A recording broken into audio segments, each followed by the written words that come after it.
All right, I have a friend there from Chinese, and he's coming from Toronto, and I have a question for him. So why does the Chinese people are always in a group, like the Chinatown in Montreal? Can you explain to me? So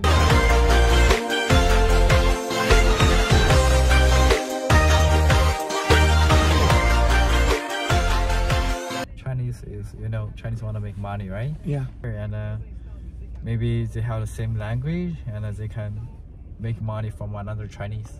Okay. From easily, right? Okay.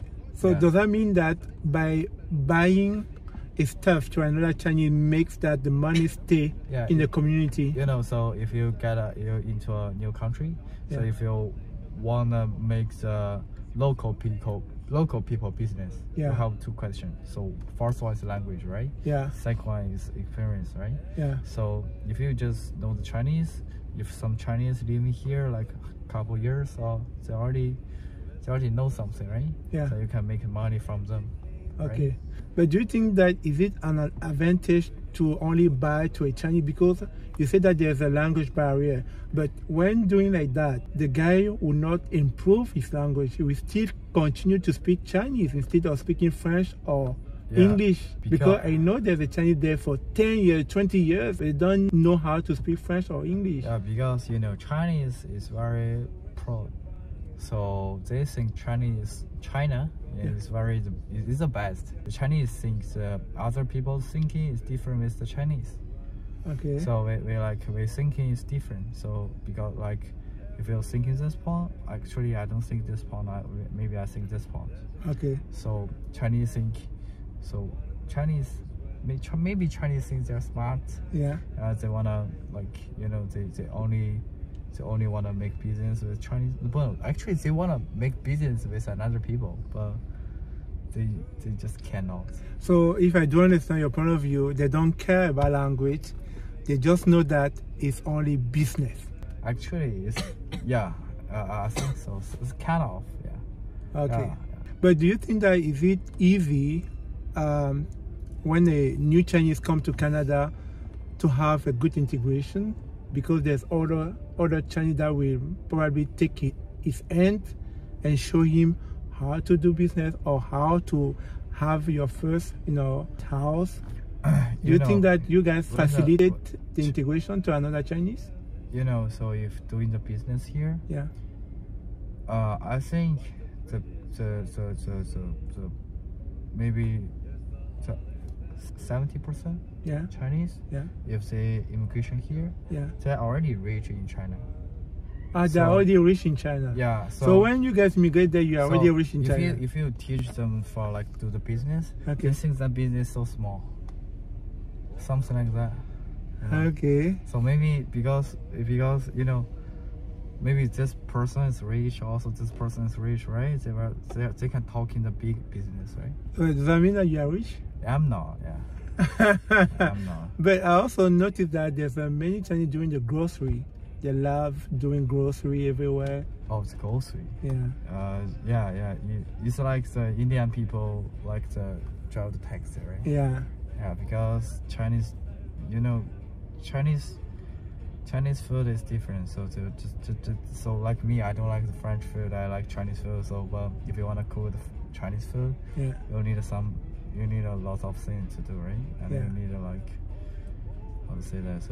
So they have to import something from China. Okay. So if they import something in China, so they need a market, right? Yeah. They need a supermarket, right? So that's why Chinese people like that. Nice. Anyway, thanks again for this interview. Yeah. And there's something that I love from you guys. You know how to grow in community, and one of your strengths everywhere where you travel in any country is your capacity of growing a business. Yeah. Everywhere there's China, there's a business around. Yeah. Thank you. Okay, thank you again. Thank you. Okay, bye. Bye bye. C'était là une entrevue avec mon ami chinois qui me partageait un peu leur point de vue en termes de business au Canada. N'hésitez pas à vous abonner. C'est ce qu'on essaie de dire. Cette communauté a tellement bien compris comment marchait le business un peu partout dans le monde. Et ils sont tellement soudés, tellement groupés entre eux. Et même s'ils ont n'importe quel différent, le plus important, c'est de toujours penser business, argent. Et ils le font très bien. Ils le font très bien, il me l'a expliqué. Donc, voilà.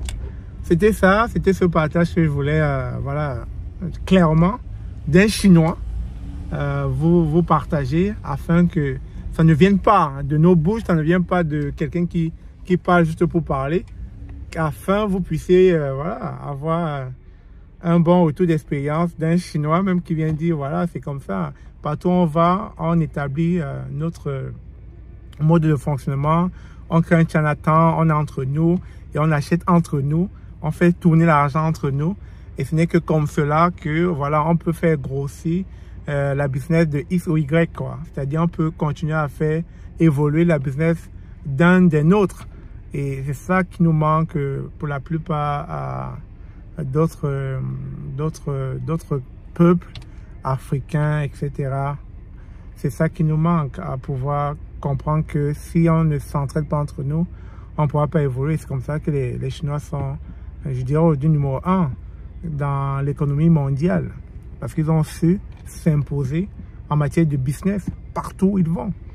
Donc voilà, c'était juste un retour d'expérience. Je ne sais pas si je vais traduire là, mais on va essayer. Mais sinon, en gros, c'est ce que j'ai résumé. Mais ceux qui comprennent l'anglais, c'est vrai, son anglais n'est pas aussi performant en tant que tel. Peut-être pas le mien non plus, mais vous allez essayer de vous battre et essayer de décrypter ce qu'on essaie de dire. Sur ce, n'hésitez pas à abonnez-vous comme toujours. On aime ça vous partager des contenus édifiants et intéressants. Ciao!